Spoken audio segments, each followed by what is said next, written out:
Assalamualaikum warahmatullahi wabarakatuh. Kembali lagi di channel Berita Mistis. Untuk kisah kali ini ada sebuah cerita yang berjudul Akibat Diludahi Pocong. Sebelum kita lanjut ke ceritanya, tekan dulu tombol like video ini dan jangan lupa tekan juga tombol subscribe channel ini. Nyalakan juga lonceng notifikasinya agar tidak ketinggalan cerita-cerita lainnya. Dan seperti apa untuk kisah kali ini? Langsung saja kita masuk ke ceritanya.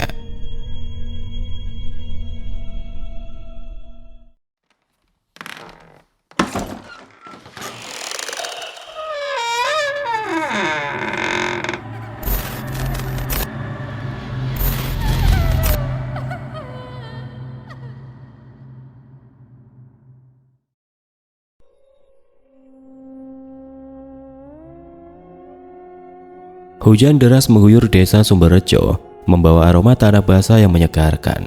Musim tanam tiba dan harapan petani membuncah seiring air yang mengalir dari parit-parit sawah. Wira, pria parubaya berusia 45 tahun dengan kulit sawo matang dan otot kekar dari kerja keras, adalah salah satu dari 2 orang di desa yang memiliki traktor. Traktor tuanya, meski sering rewel, menjadi penutup kebutuhan banyak petani.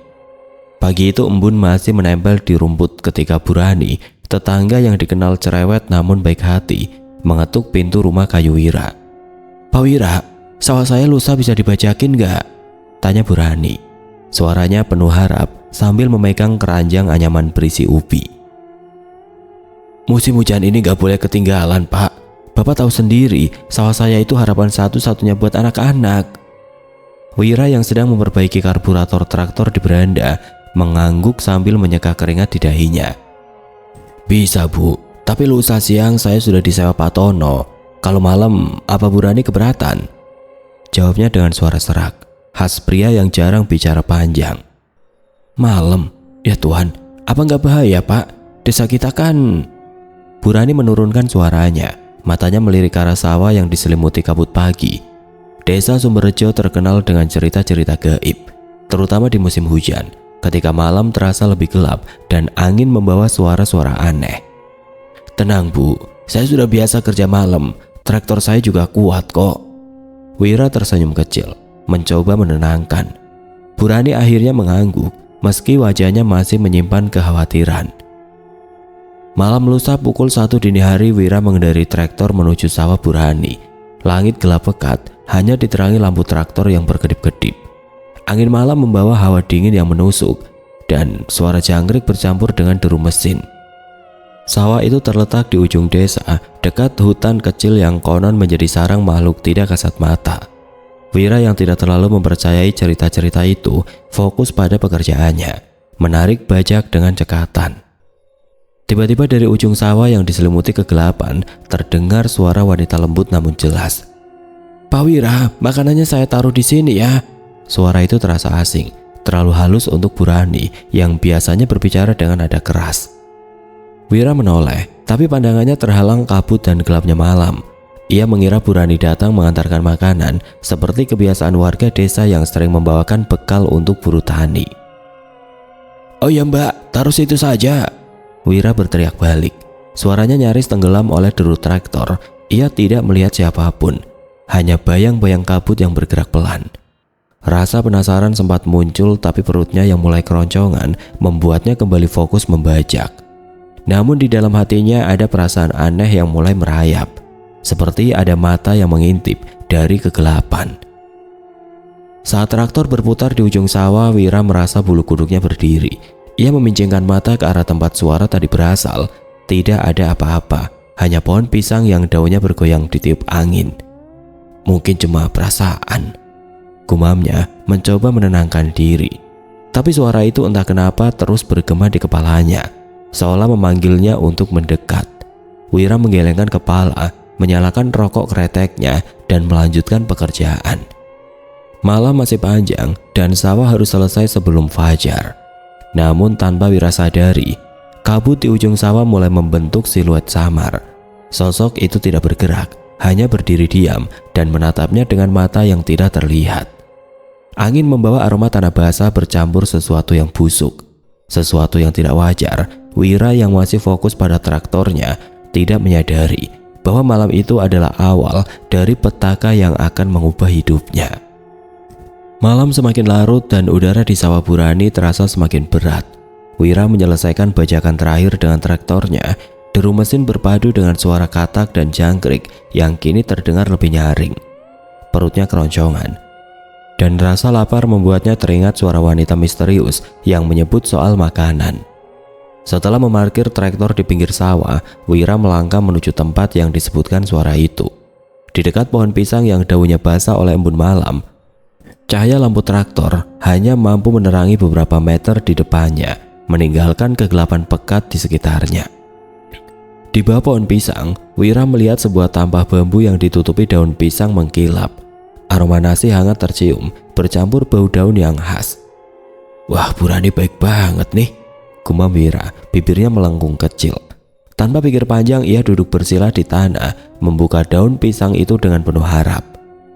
Di dalamnya ada nasi putih pulen dengan sepiring lauk yang tampak seperti gulai ayam, berkuah kental dan menggoda. Wira tidak membuang waktu. Dengan tangan kanan ia mulai melahap nasi itu, menikmati setiap suapan. "Enak betul ini," katanya pada diri sendiri meski mulutnya penuh. Namun saat ia mengambil potongan lauk berikutnya, sesuatu terasa aneh. Tekstur lauk itu tiba-tiba berubah di mulutnya, lembut, licin dan sedikit bergerak. Wira mengerutkan kening, menahan makanan di mulutnya, dan memincingkan mata untuk melihat lebih jelas di bawah cahaya remang. Tiba-tiba jantungnya hampir berhenti. Lauk yang ia pegang bukan daging ayam, melainkan ulat pisang besar, putih, mengkilap, dan masih bergerak-gerak pelan. Tubuh ulat itu menggeliat di tangannya seolah mengejeknya. Wira memuntahkan makanan di mulutnya, nafasnya tersegal.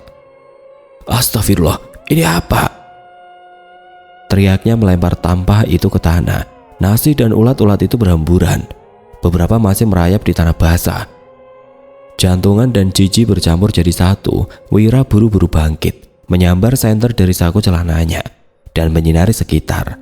Tidak ada siapa-siapa, hanya kabut dan pohon pisang yang daunnya bergoyang pelan. "Burani gak mungkin bercanda kayak begini," gumamnya, suaranya bergetar. Rasa takut mulai merayap, tapi Wira mencoba menenangkan diri. Ia segera naik ke traktor, menyalakan mesin, dan bergegas meninggalkan sawah. Jalan setapak menuju desa terasa lebih gelap dari biasanya, dengan bayang-bayang pohon yang seolah bergerak mengikuti. Di tengah perjalanan, saat traktor melaju pelan di jalan tanah yang licin, Wira melihat sesuatu di pinggir jalan. Sepotong kain putih bergelantungan di ranting pohon beringin tua, yang dikenal angker oleh warga desa. Awalnya ia mengira itu hanya kain yang tersangkut, tapi kain itu tampak bergerak sendiri, membesar perlahan seperti balon yang ditiup. Wira menghentikan traktor. Jantungnya berdegup kencang. "Apaan sih malam-malam begini?" katanya mencoba mengamati diri. Ia menyalakan lampu traktor ke arah pohon itu. Saat cahaya lampu menyapu ranting, Wira membeku. Kain itu bukan kain biasa. Itu pocong, berdiri tegak dengan kain kafan yang kotor dan robek-robek. Wajahnya tidak terlihat, tapi Wira merasa ada mata yang menatapnya dari balik kain itu. "Ya Tuhan, apa ini?" teriak Wira. Suaranya memecah keheningan malam. Ia yang biasanya tidak takut cerita hantu merasa bulu kuduknya berdiri. Dengan nekat ia berteriak, "Pergi kamu, jangan ganggu aku!" sambil melempar batu kecil ke arah pocong itu. Alih-alih menghilang, pocong itu justru menunduk perlahan, seperti hendak mendekat. Tiba-tiba dari balik kain kafan terdengar suara muntahan dan sesuatu yang basah menyembur ke wajah Wira. Bau busuk menyengat hidungnya seperti campuran air got dan daging busuk. Wira mengelap wajahnya dengan tangan gemetar, jijik dan marah bercampur. "Kurang ajar, makhluk apa kamu?" Makinya, suaranya menggema di tengah hutan. Ia buru-buru naik ke traktor, menstarter mesin dengan tangan gemetar, dan melaju sekencang mungkin, meninggalkan pocong itu yang kini hanya bayang-bayang di kegelapan. Sampai di rumah, Wira masih bisa merasakan bau busuk di wajahnya. Ia mencuci muka berulang-ulang, tapi rasa jijik itu tidak hilang.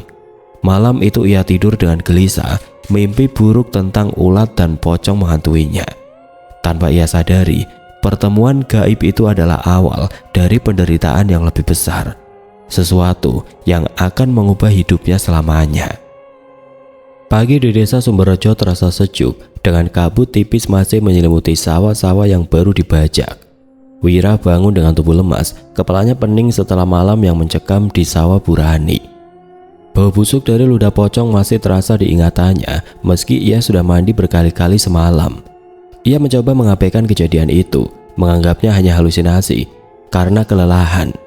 Wira duduk di beranda rumahnya menyeruput kopi hitam pahit ketika Burhani datang dengan langkah cepat membawa sekeranjang pisang sebagai bayaran. "Pak Wira, makasih banyak ya, sawah saya sudah rapi. Ini ada pisang dari kebun belakang buat Bapak," kata Burhani wajahnya cerah, tapi kemudian ia mengerutkan kening memperhatikan wajah Wira yang pucat. "Loh, Bapak kenapa? Kok kayak kurang tidur?" Wira tersenyum tipis mencoba menyembunyikan kegelisahan. "Gak apa-apa Bu, cuma capek kerja malam," jawabnya sambil mengelus lengan yang mulai terasa gatal. Tiba-tiba ia teringat suara wanita di sawah. Dengan ragu ia bertanya, "Bu, semalam Burhani antar makanan ke sawah ya?" Burhani mengerutkan kening tampak bingung. "Makanan? Saya nggak ke sawah Pak. Malam-malam gitu mana berani, lagian saya lupa bilang soal makan. Maaf ya," katanya dengan nada menyesal. Wajah Wira langsung memucat. Jantungnya berdegup kencang. Jika bukan Burhani, lalu siapa yang membawa tampa berisi nasi dan ulat itu? Dan pocong itu, apakah semua itu nyata? "Pak Wira, Bapak nggak apa-apa kan?" Burhani memandangnya khawatir, tapi Wira hanya menggeleng, mencoba menutupi kengerian yang kini merayap di hatinya. "Nggak apa-apa Bu, saya cuma salah dengar," gumamnya meski suaranya bergetar. Burhani mengangguk ragu, lalu pamit pulang, meninggalkan Wira dengan pikiran yang kacau. Beberapa hari berlalu dan keanehan mulai menimpa Wira. Gatal di lengan yang awalnya ia kira akibat gigitan serangga semakin parah. Kulitnya memerah, membengkak, dan terasa panas seperti terbakar. Mungkin alergi, pikirnya mencoba menenangkan diri. Ia mengoleskan minyak kayu putih, tapi gatal itu malah menyebar ke dada, punggung, dan kaki. Pada hari kelima kulitnya mulai melepuh, mengeluarkan cairan kuning yang berbau menyengat. Wira panik. Ia berdiri di depan cermin kecil di kamarnya, menatap tubuhnya yang kini dipenuhi bercak-bercak mengerikan. "Ya Tuhan, ini apa?" Suaranya penuh ketakutan. Khawatir, Wira pergi menemui Mbah Sukro, tabib tua yang dikenal di desa sebagai satu-satunya penyembuh. Rumah Mbah Sukro yang terletak di pinggir desa dekat pekuburan terasa dingin meski siang bolong. Wira mengetuk pintu kayu yang sudah lapuk. Tangannya gemetar. "Mbah, tolong lihat ini," katanya membuka bajunya untuk memperlihatkan kulit yang melepuh. Mbah Sukro memincingkan mata, memeriksa tubuh Wira dengan cermat. Wajahnya yang keriput tiba-tiba menegang. "Ini bukan gatal biasa Nak, ini buduk," katanya dengan suara berat. Wira membeku. Buduk adalah penyakit kulit menular yang ditakuti warga desa. Konon sulit disembuhkan dan sering dikaitkan dengan kutukan. "Buduk Mbah? Serius? Saya cuma kerja di sawah Mbah." Wira hampir menangis, suaranya penuh keputusasaan. "Entah kenapa ini menimpa kamu. Apa kamu ketemu sesuatu yang aneh di sawah?" tanya Mbah Sukro, matanya menyelidik. Wira teringat pocong dan ulat, tapi rasa takut membuatnya memilih diam. "Enggak Mbah, saya cuma kerja biasa," dustanya meski hatinya bergetar. Kabar tentang penyakit Wira menyebar cepat di desa. Warga yang biasanya ramah kini menjaga jarak. Bisik-bisik tentang buduk terdengar di warung kopi, pasar, bahkan masjid. "Kasihan Wira, tapi kita harus hati-hati. Itu penyakit kutukan, kata orang-orang," ujar seorang warga. Kepanikan melanda dan kepala desa Pak Lurah memanggil rapat darurat. "Kita nggak bisa ambil resiko. Buduk ini bahaya. Wira harus diasingkan demi keselamatan desa," tegas Pak Lurah di balai desa. Suaranya penuh otoritas. Wira mendengar keputusan itu dengan dada sesak. Ia tahu tempat pengasingan itu. Gubuk tua di tengah hutan, tempat seseorang penderita buduk lain meninggal bertahun-tahun lalu. "Tapi Pak, saya nggak mau nularin siapa-siapa. Saya janji." Wira memohon, matanya berkaca-kaca. Istri dan anak-anaknya menangis di sampingnya, tapi keputusan sudah bulat. "Maaf Wira, ini untuk kebaikan bersama," kata Pak Lurah, suaranya penuh penyesalan. Malam itu Wira diantar ke gubuk di tengah hutan oleh beberapa warga. Hutan itu gelap, penuh suara binatang malam dan aroma tanah basah. Gubuk itu reot, atapnya bocor, dan bau apek memenuhi udara. Tuhan, apa salahku? Gumam Wira duduk di lantai tanah, menatap kegelapan. Di kejauhan ia mendengar suara seperti tawa pelan, hampir tidak terdengar, seolah ada yang mengawasinya dari balik pepohonan. Hutan di pinggir desa Sumberjo terasa seperti dunia lain bagi Wira. Gubuk pengasingannya yang hanya berdinding bambu reot dan beratap daun kelapa yang sudah rapuh menjadi penjara kesepiannya. Angin malam menyelinap melalui celah-celah dinding, membawa hawa dingin yang menusuk tulang. Bau apek dan tanah basah memenuhi udara, bercampur dengan aroma aneh yang sulit Wira deskripsikan, seperti bunga layu yang dicampur bau sesuatu yang membusuk. Di malam pertama Wira duduk di lantai tanah, memeluk lutut, mencoba menahan gatal yang kini terasa seperti ribuan jarum menusuk kulitnya. Ya Tuhan, sampai kapan aku begini?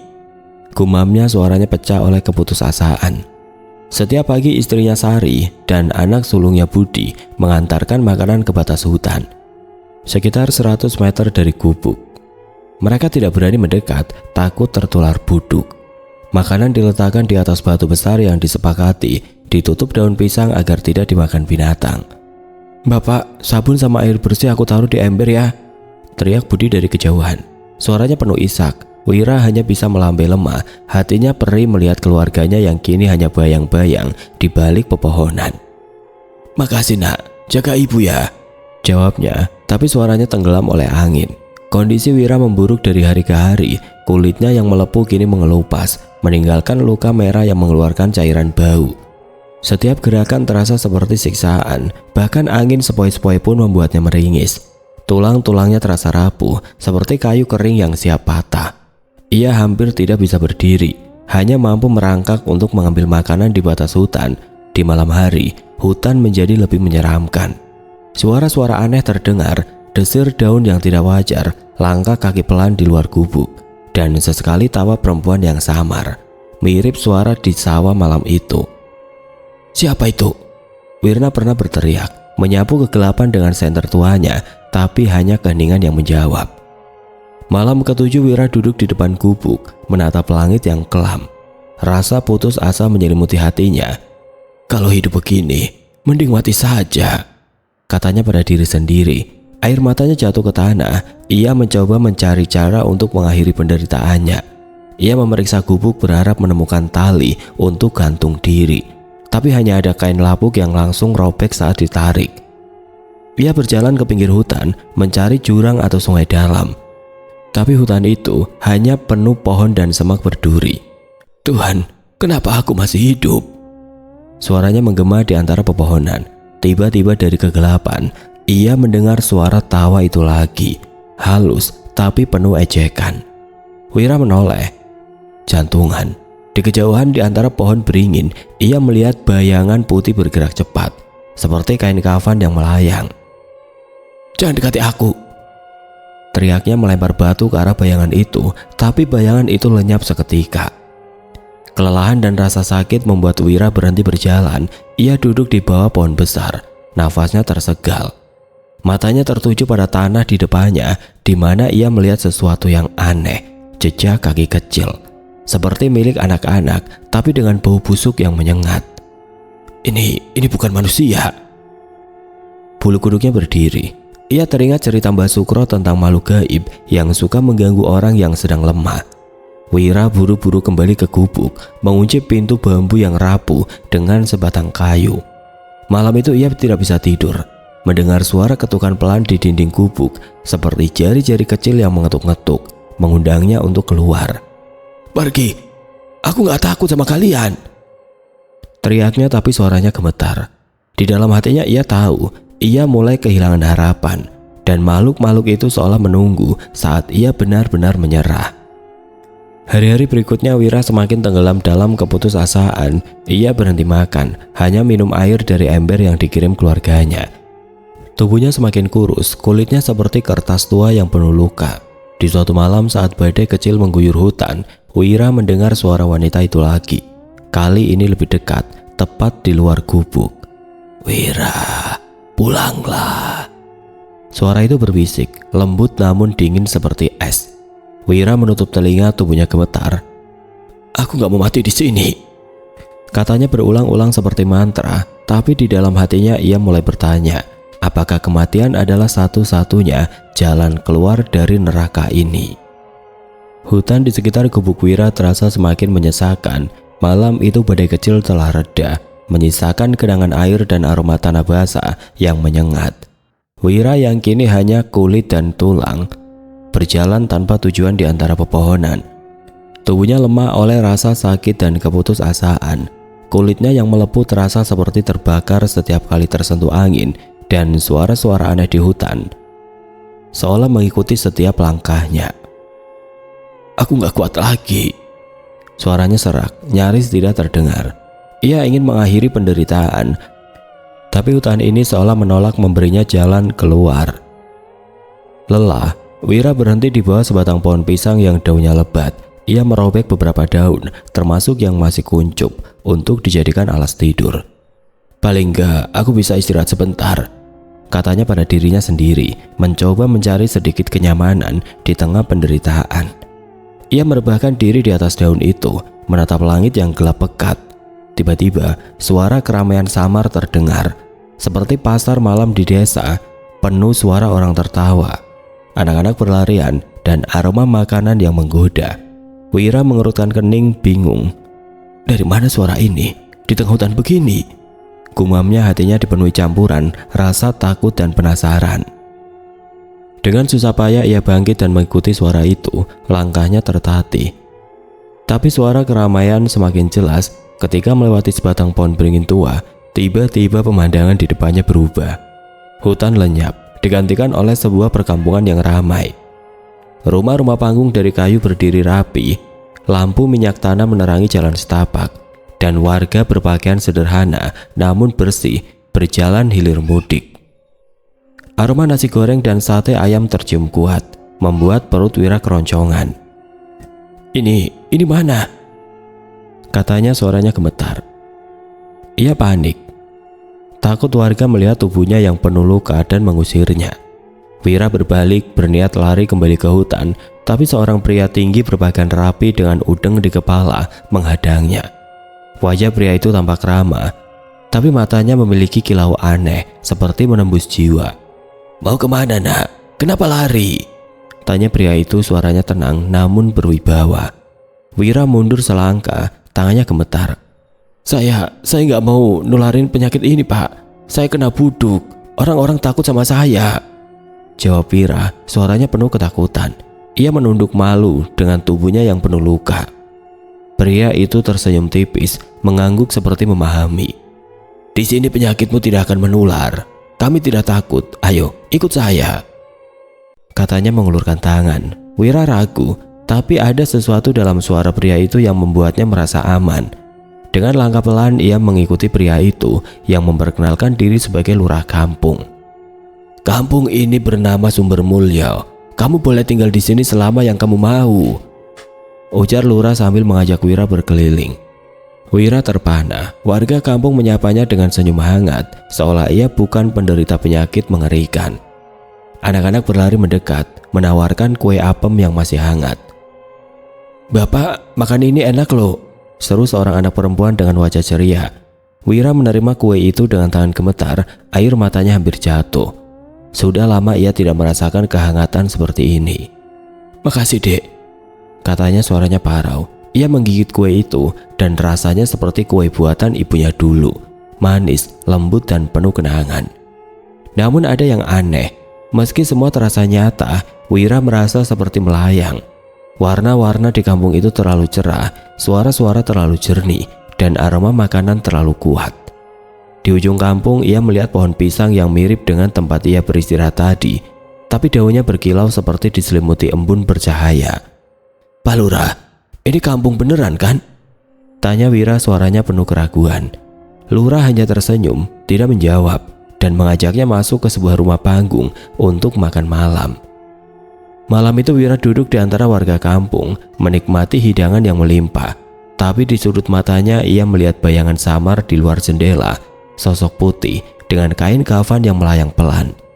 Jantungnya berdegup kencang, tapi ketika ia menoleh, bayangan itu lenyap.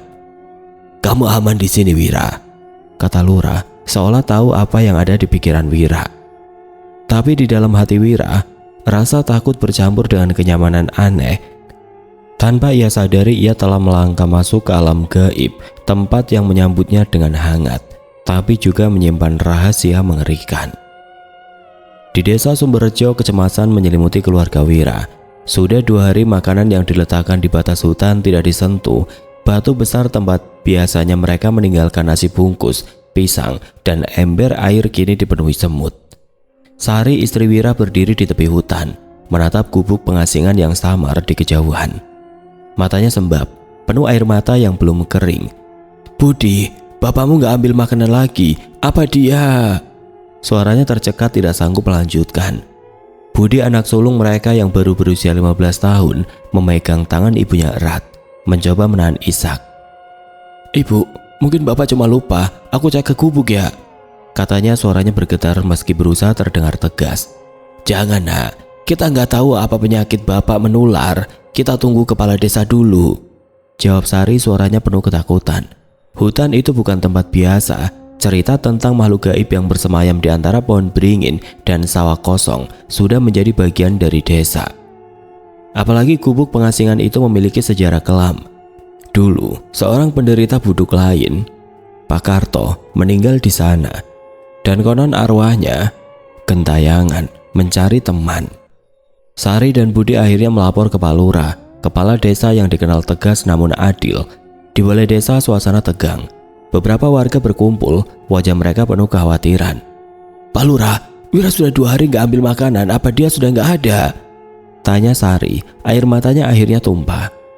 Warga lain berbisik, beberapa menyebut nama Buduk dengan nada takut, sementara yang lain mengingat cerita tentang pocong yang sering muncul di hutan. "Mungkin Wira ketemu sesuatu di sana," bisik seorang warga, suaranya nyaris tidak terdengar. Pak Lurah menghela nafas berat, menatap Sari dengan mata penuh simpati. "Kita nggak boleh buru-buru menyimpulkan. Besok pagi saya dan beberapa orang akan cek ke gubuk. Tapi Sari, kamu dan Budi harus stay di rumah. Kita nggak mau ada yang ikut tertular," katanya, suaranya tegas tapi lembut. Sari hanya mengangguk, dadanya sesak oleh rasa takut dan harapan yang semakin tipis. Keesokan paginya Pak Lurah bersama 3 warga, Pak Tono, Pak Madi, dan Mbak Sukro, berangkat ke hutan. Mereka membawa senter, parang, air suci yang diberkati dari masjid desa, takut menghadapi sesuatu yang bukan manusia. Hutan pagi itu diselimuti kabut tebal, membuat langkah mereka terasa berat. Suara burung hantu yang terlambat pulang menambah suasana mencekam. "Mbah, apa benar? Buduk ini kutukan? Wira orang baik, kok kena musibah begini?" tanya Pak Tono, suaranya pelan, seolah takut didengar hutan. Mbak Sukro yang berjalan di depan dengan tongkat kayunya mengangguk pelan. "Buduk bukan cuma penyakit, Tono. Kadang ini ulah makhluk gaib yang dengki. Wira mungkin mengganggu mereka tanpa sengaja."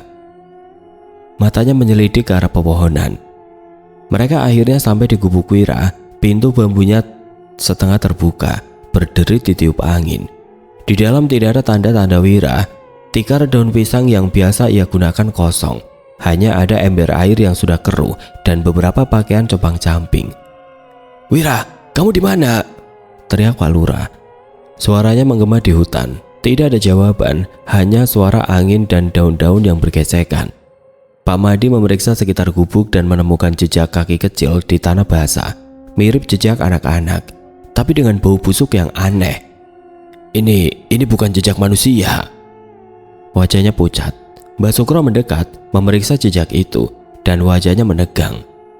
"Kita harus cari lebih jauh, tapi hati-hati, hutan ini gak aman," ujarnya, tangannya mencengkram air suci lebih erat. Pencarian diperluas hingga sore, tapi Wira tidak ditemukan. Jejak kaki kecil itu lenyap di dekat pohon beringin tua, tempat yang dikenal angker. Warga akhirnya menyerah, kembali ke desa dengan wajah muram. Di balai desa, Pak Lurah mengumumkan kabar buruk. "Wira kemungkinan besar sudah pergi, mungkin dimakan binatang buas atau..." Ia tidak melanjutkan, tapi semua tahu apa yang ia maksud. Sari pingsan mendengar kabar itu. sementara Budi menangis terseduh memeluk ibunya. Warga mulai mempersiapkan pemakaman simbolis seperti adat untuk penderita buduk yang hilang, dengan kain kafan kosong yang dikubur di pekuburan. Malam itu desa terasa hening, hanya suara tangis keluarga Wira yang terdengar dari rumah mereka. Tapi di hutan, di tempat Wira menghilang, angin membawa suara tawa samar, seperti ejekan dari makhluk yang tidak terlihat, seolah merayakan kepergian Wira ke alam yang bukan miliknya. Di kampung Sumbermulya, tempat Wira menemukan kedamaian sementara, terasa seperti mimpi yang terlalu nyata. Rumah-rumah panggung dari kayu jati berdiri kokoh, dihiasi lampu minyak yang memancarkan cahaya keemasan. Aroma sate dan kopi tubruk menguar di udara, bercampur dengan suara tawa warga yang ramah. Wira duduk di beranda rumah lurah, memandang anak-anak yang bermain layang-layang di lapangan kecil. Untuk pertama kalinya setelah berminggu-minggu, ia merasa seperti manusia lagi. "Di sini aku diterima," gumamnya menyeruput teh hangat yang disuguhkan oleh seorang ibu tua dengan senyum hangat. Tapi di sudut hatinya ada rasa aneh, seperti ada yang salah dengan tempat ini, meski ia tidak bisa menjelaskan apa. Sore itu saat matahari di kampung gaib itu mulai meredup, lurah mendatanginya. Pria dengan udeng itu duduk di samping Wira, matanya menatap ke kejauhan, seolah melihat sesuatu yang tidak Wira lihat. "Wira, keluargamu di dunia nyata sedang mencarimu," katanya tiba-tiba, suaranya lembut tapi penuh wibawa. Wira membeku, cangkir teh di tangannya hampir jatuh. "Keluarga, mereka masih ingat aku?" tanyanya, suaranya parau. Rasa bersalah menyeruak. Ia teringat wajah Sari yang menangis dan Budi yang berusaha kuat di depannya. "Iya, mereka menangis untukmu. Mereka pikir kamu sudah pergi untuk selamanya," jawab lurah, matanya kini menatap Wira tajam. "Kamu harus kembali, nak. Tempatmu bukan di sini." Wira menggeleng keras, dadanya sesak. "Enggak, Pak. Di sana aku cuma penderita buduk. Diasingkan, dijauhi. Di sini orang-orang baik sama aku. Aku mau tinggal." Suaranya penuh emosi, air mata mengenang di matanya. Lurah menghela nafas. Wajahnya tetap tenang namun penuh simpati. "Kamu belum mati, Wira. Hanya yang sudah pergi selamanya yang boleh tinggal di Sumbermulya. Kalau kamu memaksa untuk tinggal, kamu akan kehilangan jiwamu," ujarnya, suaranya kini terdengar dingin, seperti peringatan. Wira terdiam, jantungnya berdegup kencang. Ia teringat keluarganya, tapi juga rasa sakit dan kesepian di gubuk pengasingan. "Tapi aku gak kuat lagi, Pak. Aku gak mau balik ke penderitaan itu," suaranya nyaris berbisik, penuh keputusasaan. Tanpa berkata lebih lanjut, lurah berdiri dan mengangguk ke arah lapangan. "Ikut aku," katanya singkat. Dengan langkah ragu Wira mengikuti. Mereka berjalan melewati kampung yang kini mulai sepi. Lampu-lampu minyak mulai meredup. Lurah membawanya ke pohon pisang yang daunnya berkilau, tempat Wira pertama kali masuk ke kampung ini. "Duduk di sini, Wira. Ingat keluargamu," kata lurah, menunjuk daun pisang yang masih terhampar di tanah. Wira menurut, tubuhnya lemah oleh campuran emosi. Ia menutup mata, mencoba mengingat wajah Sari dan Budi. Tiba-tiba angin bertiup kencang, membawa aroma tanah basah dan sesuatu yang busuk. Suara keramaian kampung lenyap, digantikan oleh desir daun dan suara jangkrik. Wira membuka mata dan jantungnya hampir berhenti. Kampung Sumbermulya hilang. Ia kini duduk sendirian di bawah pohon pisang di tengah hutan, dikelilingi kegelapan. Lurah, warga dan lampu-lampu itu lenyap seperti mimpi. "Ya Tuhan, aku di mana?" gumamnya. Suaranya gemetar. Ia menyentuh kulitnya. Luka buduk masih ada, melepuh dan bau, mengingatkannya pada penderitaan yang belum usai. Wira bangkit, kepalanya pening. Ia menyadari lurah itu bukan manusia, mungkin jin atau arwah yang menariknya ke alam gaib. Rasa putus asa kembali menyerang. "Kalau aku gak bisa tinggal di sana, mending aku mati saja." Air matanya jatuh ke tanah. Ia berjalan tertatih, mencari apa saja yang bisa mengakhiri hidupnya. Di kejauhan ia mendengar tawa samar itu lagi. Suara wanita yang sama dari malam di sawah. "Kamu gak bisa lari, Wira," bisik suara itu seolah datang dari segala arah. Wira menutup telinga, berteriak, "Tinggalkan aku!" Tapi suara itu hanya tertawa lebih keras. Malam itu Wira merangkak kembali ke gubuknya, tubuhnya lemah dan pikirannya kacau. Ia duduk di lantai tanah, menatap kegelapan di luar. Bayangan putih melintas di depan gubuk, kali ini lebih jelas. Pocong dengan kain kafan compang-camping melayang pelan seperti mengejek. "Kamu lagi? Apa maumu?" teriak Wira melempar kayu ke arah bayangan itu. Tapi pocong itu lenyap seketika. Wira tersungkur, nafasnya tersegal. Ia tahu, kini lebih dari sebelumnya, bahwa ia harus menemukan jalan keluar atau menyerah sepenuhnya pada kegelapan yang mengintainya. Kegelapan hutan menyelimuti Wira seperti selimut yang mencekik. Setelah kembali dari kampung gaib, keputusannya mencapai puncak. Tubuhnya yang dipenuhi luka buduk terasa seperti beban yang tidak tertahankan. Dan suara tawa gaib yang terus mengikuti membuatnya merasa dikejar sesuatu yang tidak terlihat. "Mending mati daripada hidup kayak begini," gumam Wira, suaranya serak, nyaris hilang ditelan angin malam. Ia berjalan tertatih keluar dari gubuk tanpa tujuan. Hanya ingin menemukan cara mengakhiri penderitaan. Hutan di sekitarnya terasa hidup dengan suara daun bergesekan dan sesekali lolongan anjing yang liar yang membuat bulu kuduknya berdiri. Di bawah pohon beringin tua, tempat ia sering melihat bayangan pocong, Wira menemukan sesuatu yang aneh. Di antara akar-akar yang menonjol dari tanah, ada sebuah botol kaca kecil, berkarat dan kotor, seolah sudah lama tergeletak. Di dalamnya cairan hijau keruh memancarkan bau menyengat seperti campuran rumput basah dan obat tradisional. Wira memungut botol itu, tangannya gemetar. "Apa ini?" katanya memeriksanya di bawah cahaya bulan yang samar. Tidak ada tulisan, hanya goresan aneh di sisi botol, seperti simbol yang tidak ia mengerti. "Mungkin racun," pikirnya, dan untuk pertama kalinya malam itu, ia merasa ada harapan. Bukan untuk sembuh, tapi untuk mengakhiri semuanya. Dengan tangan gemetar, Wira membuka tutup botol dan mencium baunya. Aromanya pahit, menusuk hidung, tapi ada sesuatu yang aneh. Seperti ada suara dalam kepalanya yang berbisik, "Minum Wira, ini jalanmu." Ia menoleh mencari sumber suara, tapi hanya kegelapan yang menjawab. "Kalau ini mati, biarkan saja, aku gak takut lagi," katanya, suaranya penuh tekad. Ia meminum cairan itu dalam satu teguk.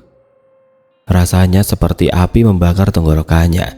Seketika perutnya terasa seperti diremas, sakit yang luar biasa membuatnya tersungkur. "Ya Tuhan, apa yang aku lakukan?" teriaknya, memegang perut sambil meringkuk di tanah. Dunia di sekitarnya berputar dan kegelapan menelannya saat ia pingsan. Wira terbangun dengan nafas tersegal, tubuhnya basah oleh keringat dan embun pagi. Matahari baru saja terbit, menyelinap melalui celah-celah pohon. Ia masih hidup, tapi sesuatu terasa berbeda. Rasa sakit di perutnya telah hilang, dan yang lebih mengejutkan, gatal yang selama ini menyiksanya juga lenyap. Ia menyentuh kulitnya, luka-luka melepuh yang dulu mengeluarkan cairan kini mulai mengering, seperti kulit pohon yang terkelupas. "Ini apa?" gumamnya, suaranya penuh keheranan. Ia bangkit masih lemah dan memeriksa tubuhnya di bawah sinar matahari. Kulitnya yang tadinya merah dan bernanah kini tampak lebih baik, meski bekas luka masih terlihat jelas. Wira kembali ke tempat ia menemukan botol itu, tapi botol itu sudah tidak ada, seolah lenyap di telan bumi. "Siapa yang taruh di sini?" katanya, matanya menyapu hutan yang kini terasa lebih sunyi. Ia teringat suara tawa gaib, pocong dan kampung Sumber Mulia. Apa mereka yang kasih ini? Tapi pikiran itu ia tepis. Yang penting untuk pertama kalinya ia merasa ada harapan. Ia berjalan kembali ke gubuk. Tubuhnya masih lemah tapi hatinya sedikit lebih ringan. Di dalam gubuk ia menemukan air di ember yang dikirim keluarganya dan meminumnya dengan lahap, merasa hidup kembali. Namun malam itu hutan kembali menunjukkan sisi mengerikannya. Saat Wira duduk di depan gubuk mencoba memahami keajaiban yang baru saja terjadi, ia mendengar suara langkah kaki kecil di kejauhan.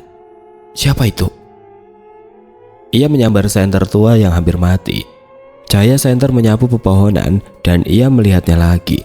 Bayangan putih dengan kain kafan yang compang-camping melayang di antara semak. Tapi kali ini pocong itu tidak mendekat. Ia hanya berdiri di kejauhan, seperti mengamati. "Kamu gak bisa ambil aku lagi," teriak Wira, suaranya penuh keberanian baru. Bayangan itu perlahan memudar, tapi tawa samar wanita itu kembali terdengar, seolah memperingatkan bahwa ia belum sepenuhnya bebas dari cengkeraman gaib.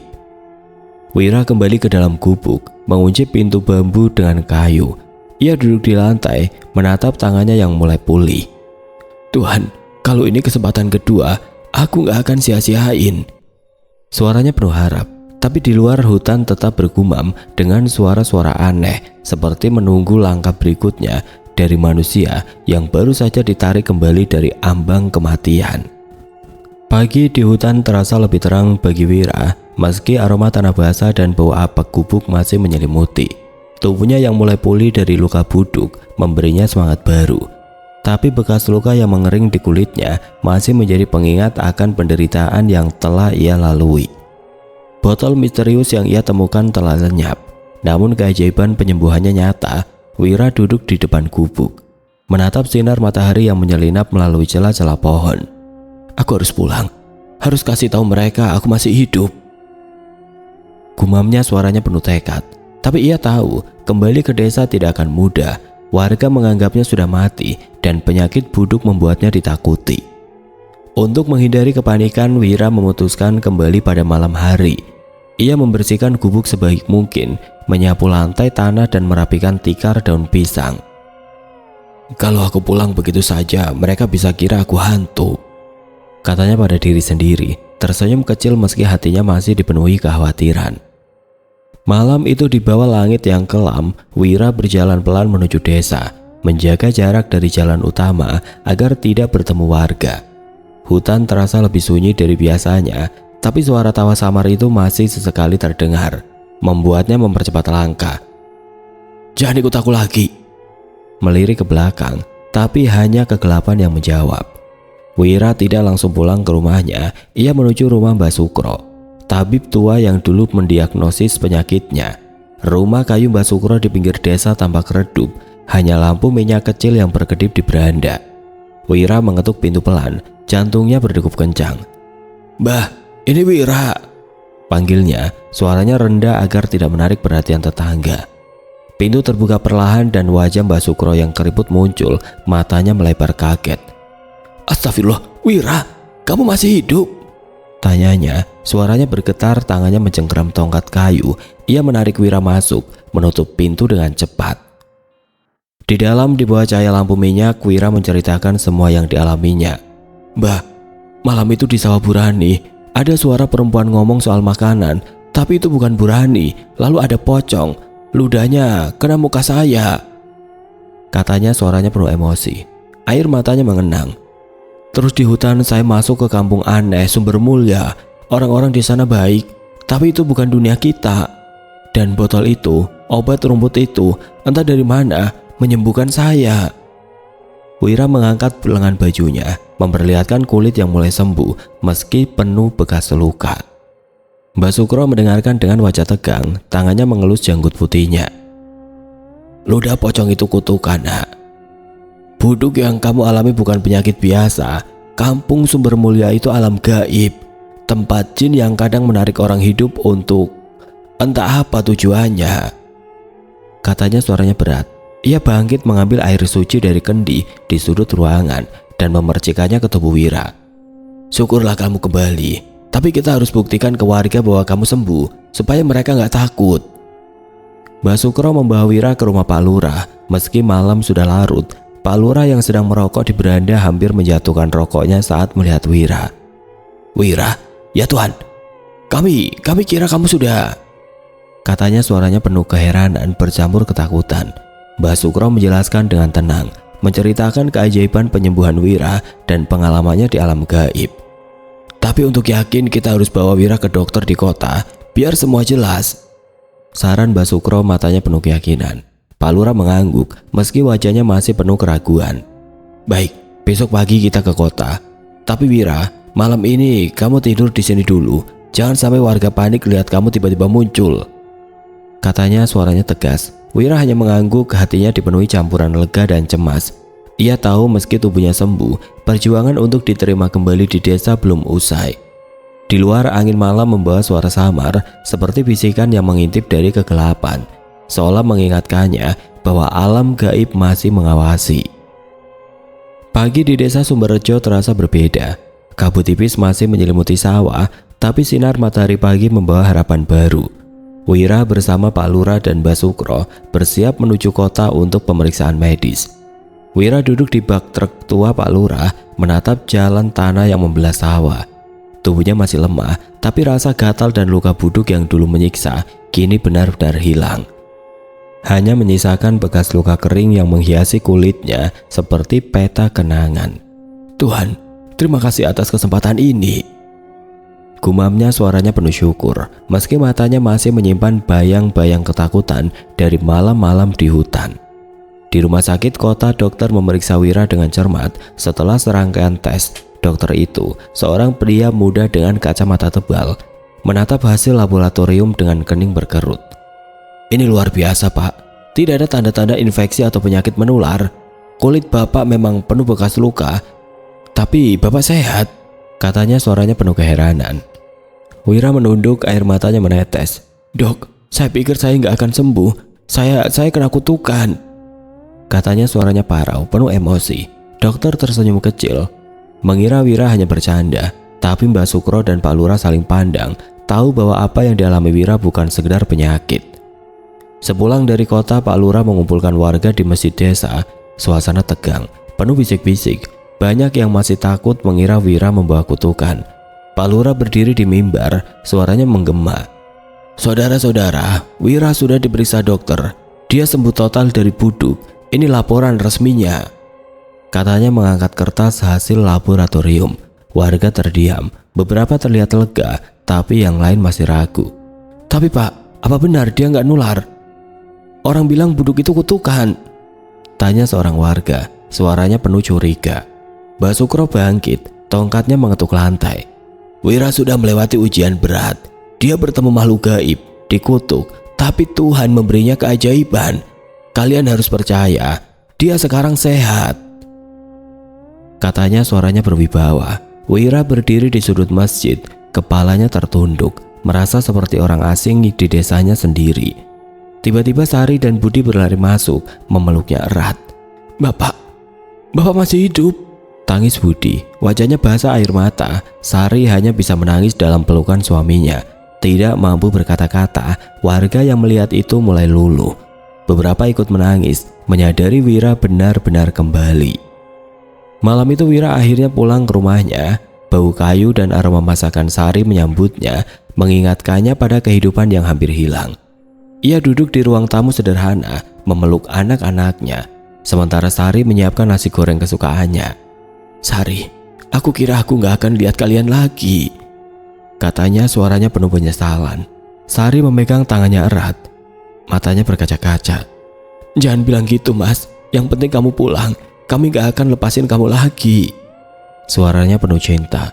Meski sembuh, bekas luka di tubuh Wira tetap ada, seperti jaringan parut yang menceritakan kisah kelamnya.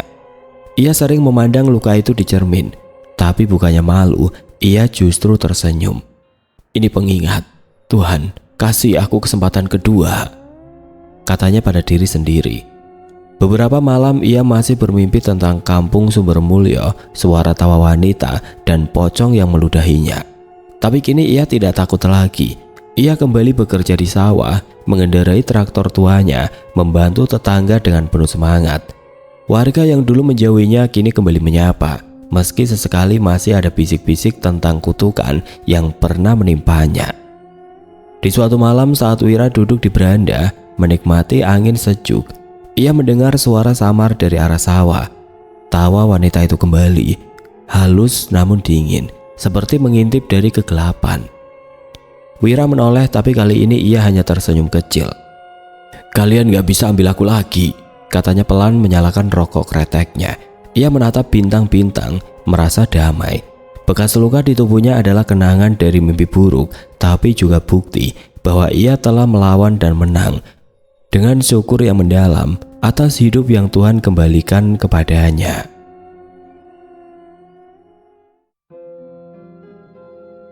Oke teman-teman, sekian untuk kisah kali ini. Bagaimana menurut kalian tentang kisah ini? Tulis komentar kalian di kolom komentar. Dan buat teman-teman yang baru bergabung, jangan lupa untuk like, komen, share, serta subscribe channel ini. Dan nyalakan juga lonceng notifikasinya agar tidak ketinggalan cerita-cerita lainnya. Dan akhir kata, wassalamualaikum warahmatullahi wabarakatuh.